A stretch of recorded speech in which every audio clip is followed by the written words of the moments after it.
ایک اور ذاکر شیعہ کہتا ہے کہ ہم نے علی کو ویسے نہیں مانا، ہم نے 1,24,000 انبیاء کی پوری ہسٹری پڑھی، ہمیں علی مولا جیسا سارے انبیاء کے اندر بھی کوئی نہیں نظر آیا۔ مسلمان تاریخ اسلام نے نبی اور نبی دی آل تے او بہتان لائے جنہ دا حقائق نال دور دور تک واسطہ نہیں۔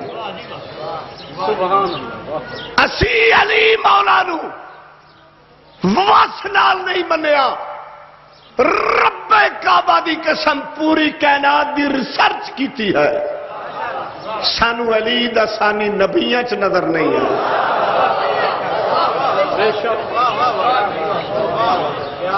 سانو کائنات چلی دے نال دا کوئی بندہ نظر ہی نہیں آتا۔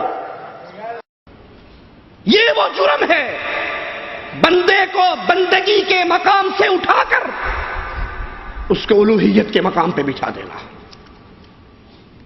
اور یہی جرم جہاں ان 12 اماموں کے بارے میں ہوا، وہی محمد الرسول اللہ صلی اللہ علیہ وسلم کے بارے میں غلو کرنے والوں نے یہی راستہ اختیار کیا۔ کوئی کہتا ہے کہ جبرائیل آ کر پوچھتے ہیں، تذکرہ غوثیہ میں غوث علی شاہ قلندر لکھتا ہے، جبرائیل سے اللہ کے نبی پوچھتے ہیں وہی کہاں سے لاتا ہے؟ وہ کہتے ہیں میں سدرۃ المنتہا پہ کھڑے ہو کر انتظار کرتا ہوں، آ جاتی ہے لے آتا ہوں۔ کہا کبھی دیکھا ہے وہی دینے والا کون ہے؟ کہتا ہے میں نے کبھی ہمت پئی نہیں۔ کہا اچھا ذرا اب کوشش کرنا، ٹرائی مارنا۔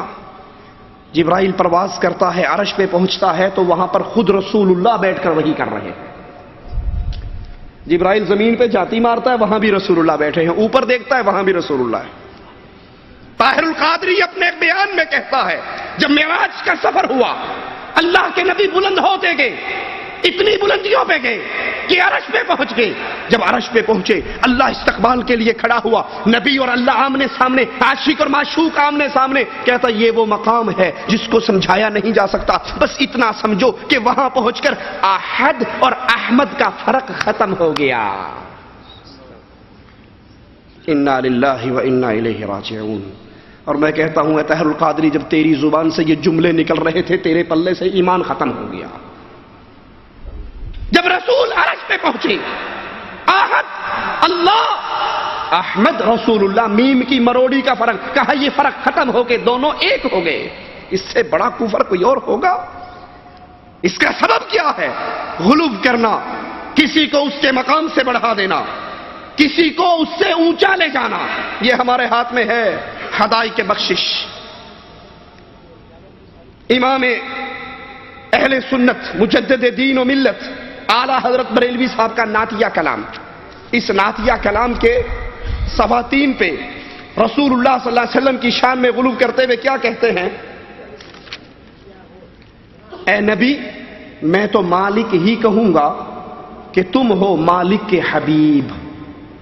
اللہ مالک ہے نا، کہا اے رسول میں تجھے بھی مالک ہی کہوں گا، اللہ بھی مالک ہے تو بھی مالک ہے، میں تو تجھے مالک ہی کہوں گا کہ تم ہو مالک کے حبیب، یعنی محبوب و محب نہیں میرا نہیں تیرا۔ آپ اللہ کے حبیب ہو، اللہ بھی مالک ہے اور آپ بھی مالک ہو۔ یہ بالکل ایسے ہی ہے کسی کو اپنی بیوی پر بہت پیار آئے اور بیگم کے سامنے بڑے پیار اور محبت سے کھڑے ہو کر کہے بیگم میری امی جو ہے وہ آپ سے بڑی محبت کرتی ہے، آپ میری امی کی محبوب ہو، تو میں ان کو بھی امی کہتا ہوں، آج سے آپ کو بھی امی کہوں گا۔ رشتہ باقی رہے گا؟ ڈنڈے بجائے گا۔ بیوی بیوی ہے، جتنی مرضی محبت کر لو، وہ ماں نہیں بن سکتی۔ رسول رسول ہے، یہ عبداللہ ہے، یہ رسول اللہ ہے، اس کو اگر مالک کہو گے ایمان پلے سے نکل جائے گا۔